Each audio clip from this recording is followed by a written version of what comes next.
Good morning class. Today I will teach you chapter 3 electrolysis. The important topics of electrolysis are the definition and examples of electrolytes and non-electrolytes. Second, substances containing molecules only, ions only and both molecules and ions. Third, the substance containing molecules only, ions only, both molecules and ions, and their examples of strong and weak electrolytes as well as non-electrolytes. Next topic is definition and explanation of electrolysis, electrolyte, electrode, anode, cathode, anion, cation, oxidation and reduction on the basis of loss of and gain of electrons. Fourth topic is an elementary study of the migration of ions with reference to the factors influencing selective discharge of ions. That we will study about the electrolysis of molten lead bromide, acidified water with platinum electrodes, aqueous copper sulfate with copper electrodes, electron transfer at the electrodes, and last topic is application of electrolysis. In this application, we discuss about the electroplating with nickel and silver, choice of electrolyte for electroplating, and electro refining of copper. So students, let us start our chapter. Our chapter is electrolysis. Electrolysis, the word electrolysis was introduced by Michael Faraday in 19th century, and the electrolysis, this is made up of two words, electro and lysis. Electro means flow of electrons or electricity, and lysis means separation. So this technique is commonly used this technique is commercially significant in the separation of elements from naturally occurring sources such as ores using an electrolytic cell. Now students, most of the metals like copper, silver, gold, aluminium, whether they are in molten state or in solid state, they allow electric current to pass through it, and therefore metals are conductors and they are called good conductors of electricity. While non-metals, they do not conduct electricity because they do not conduct electricity, hence they are called insulators. So what is the difference between conductors and insulators? Conductors conducts electricity, when conducts electricity, and insulators do not conduct electricity. Conductors have free electrons in them which they allow to pass through them. This is the reason why conductors are able to conduct electricity. When the electricity is passed in conductors, there is the flow of electrons. Now here some simple experiment is given forming basis of electrolysis. So electrolysis is formed in a vessel, and that vessel is known as electrolytic cell. This vessel is known as electrolytic cell. This is a vessel in which electrolysis conduct. Second, there are two electrodes. There are two electrodes, one having negative charge and another have positive charge. Cathode has a positive charge and anode has a negative charge. Now there is a electrolysis.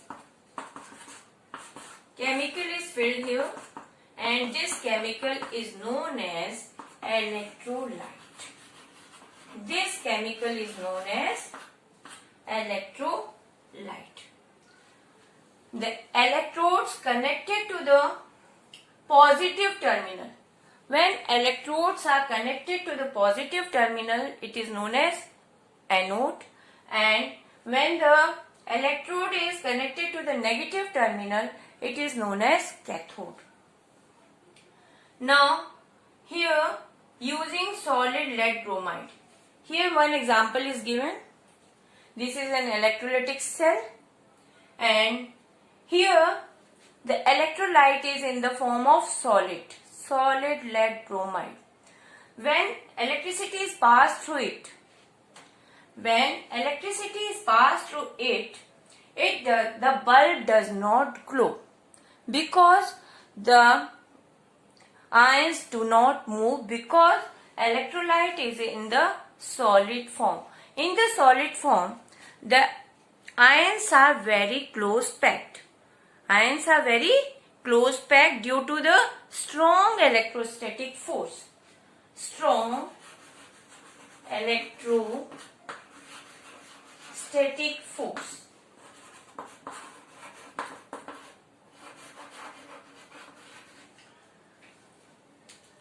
When the electrons are bound with, or ions are bound with strong electrostatic force, they do not move.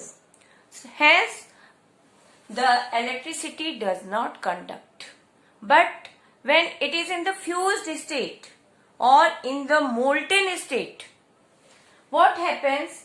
The strong electrostatic force lowers down and ions are free to move. When ions are free to move, then electricity will conduct. Now here you see an example. Using solid lead bromide, the bulb does not glow. Solid bromide does not glow. Reason is the electrons are not free to move. But when we take fused lead bromide, then the bulbs glow brightly. The reason behind is that the ions are free to move, or electrons are free to move. Using aqueous solution of lead bromide, in this case also the bulb will glow brightly. The reason behind is that the ions are, or electrons are free to move. Now the question arises, very important question: why does a solid ionic compound or solid NaCl not conduct electricity? The reason behind is that due to strong electrostatic force, ions are not free to move. Hence, in the solid form, the electrolysis does not take place. Now, our next topic is definitions. There are few definitions. What are electrolysis? The definition of electrolysis. Electrolysis is a chemical decomposition of a chemical compound in fused state or in aqueous solution, accompanied a chemical change by conducting electric current. During electrolysis, a chemical change is brought about by electric energy.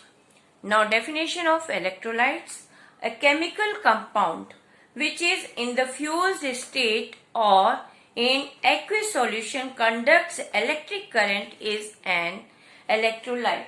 This substance, you see students, this is a electrolyte. It is a chemical compound in which electrolysis takes place, and electrolyte should be either in the fused state or in the aqueous solution form. Now, what are strong electrolytes? the electrolytes which allow large amount of current to flow through them. The electrolysis which allow large amount of current to flow through them, they are good conductors of electricity and are strong electrolytes. Examples are HCl, HNO3, H2SO4, aqueous solution of caustic alkalis KOH and NaOH. Ionic salts of strong acids are PbBr2 in fused state, copper sulfate solution, NaCl solution, potassium bromide in a fused state.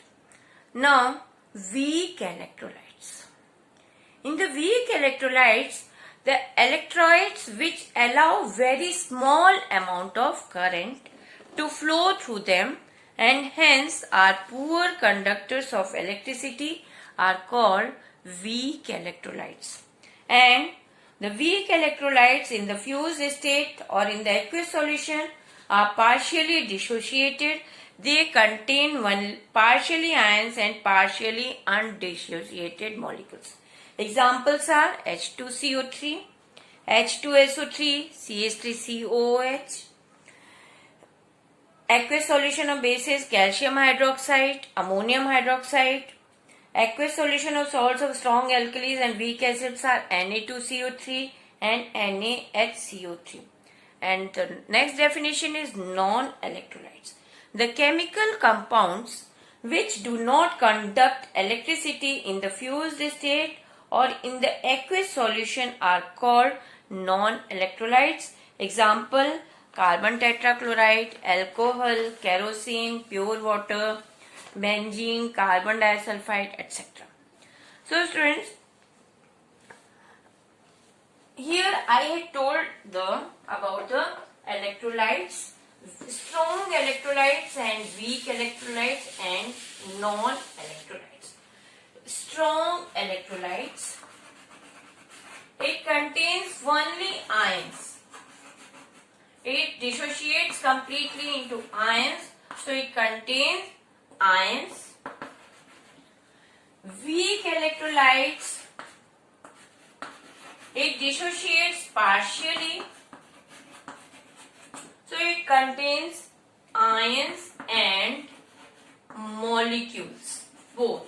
It contains ions and molecules both. And non-electrolytes. Third one is non-electrolytes. It contains only molecules. It contains only molecules. Strong electrolytes contains only ions. For example, NaCl, it contains sodium ion and chloride ion. Weak electrolytes, for example, weak electrolytes का CH3COOH.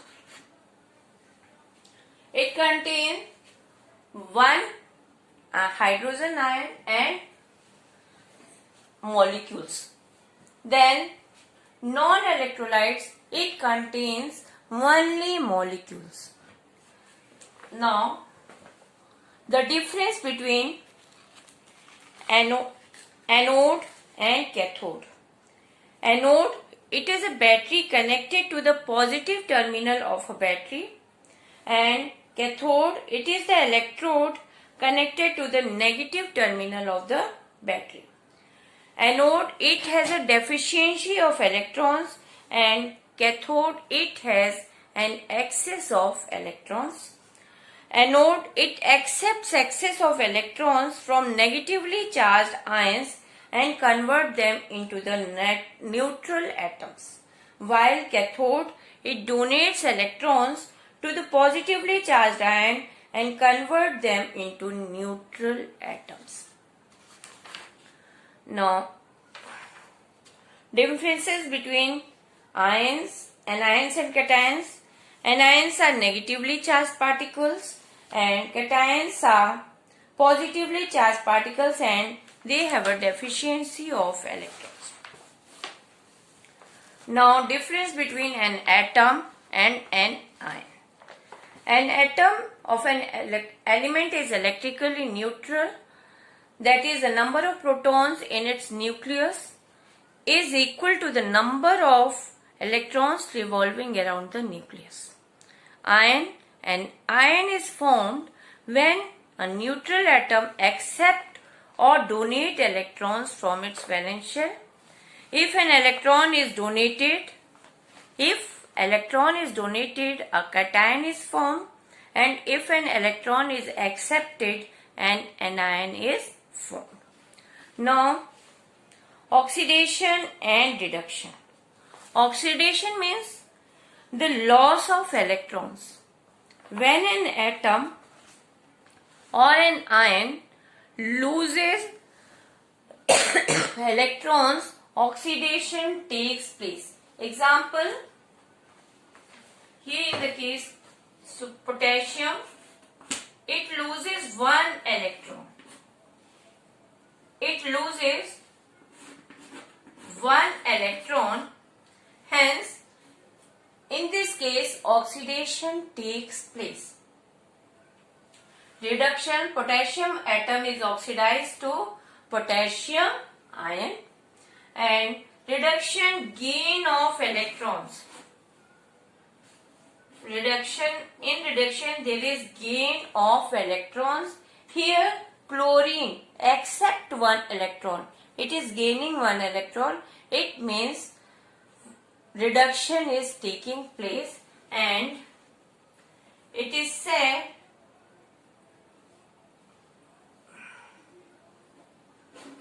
it forms chloride ion.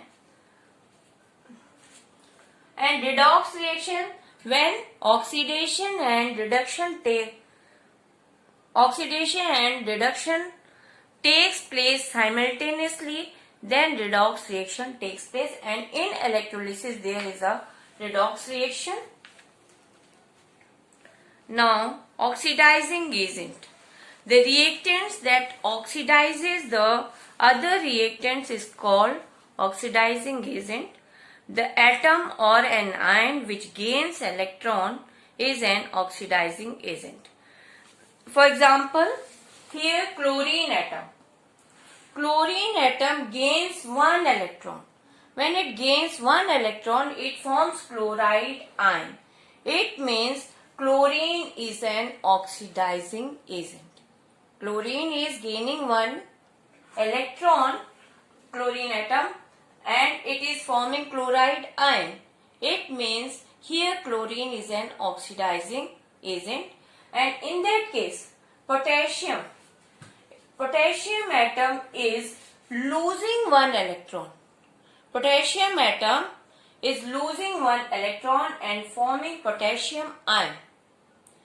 It means here potassium is an reducing agent.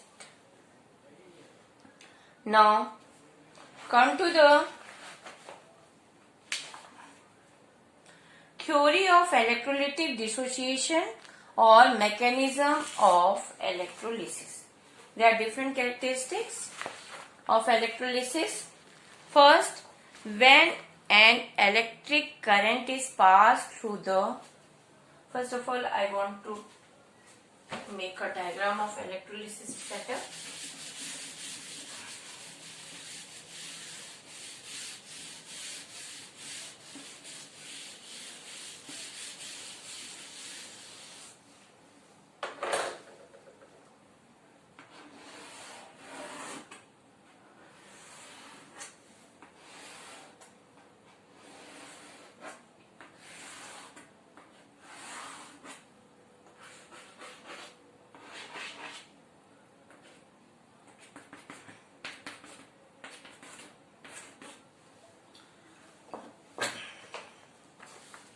Now, characteristics of electrolysis. When an electric current is passed through an electrolyte, the cations migrate towards cathode and anion migrates towards the anode. When electricity is passed, the electrolytes, the ions of electrolytes, positive ions migrate towards the cathode. Ions क्या होंगे? जो cations है, it migrate towards the cathode, and anions, it migrate towards the anode. The number of electrons accepted gained by an anode is equal to the number of electrons donated by the cathode. The number of electrons which are loses by cathode, it will be accepted by the anode. So the number of electrons donated is equal to the number of electrons accepted by anode. Third, the preferential discharge of ions depend upon their position in the electrochemical series and the concentration of ions. Fourth, the product of electrolysis are formed at the cathode and anode are the simple reason that exchange of electrons takes place there. The products are formed at cathode and anode. Mostly metals are deposited at cathode and non-metals are deposited at anode. Neutral non-metals are liberated at the anode. It is for the same reason that non-metals are called electronegative elements. Metals are deposited at cathode, so they are called electropositive. Cathodes are electropositive, and non-metals are deposited at anode, so it is known as electronegative elements. Then at no stage the electrons flow through electrolyte. The cathode donates the electrons to the cations and the anode accepts the electrons from the anions. The flow of so-called electric current through electrolyte is basically due to the migration and discharge of cations and anions. Now, electrochemical series. Depending on the ease with the elements lose or gain electrons to form ions, they are arranged in vertical column called electrochemical series. Electropositive series. Depending on the ease with which metal lose electrons from their valence shell to form ions, they are arranged in a vertical column called electropositive series. At the top of electropositive series there are metals and they loses electrons very easily. So only those metals are placed which ionize very readily. At the top only those metals are placed which are ionizes very readily, and cation positives formed are discharged with great difficulty at the cathode during electrolysis. At the bottom, lower end of the electropositive series, only those metals are placed which do not ionizes very readily. Example, silver. The neutral metal atoms are oxidized to metal ions with maximum difficulty. Cations formed are discharged with great ease at the cathode during electrolysis. Now, electronegative series. Depending on ease with which non-metals gain electrons to form ions, they are arranged in a vertical column called electronegative series. The non-metals ions are oxidized to neutral non-metal atoms. Now students, there are some selective discharge of ions. When an electrons contain two or more cations or anions, then the preferential discharge of one particular cation at the cathode and one particular anion at the anode is called selective discharge of ions.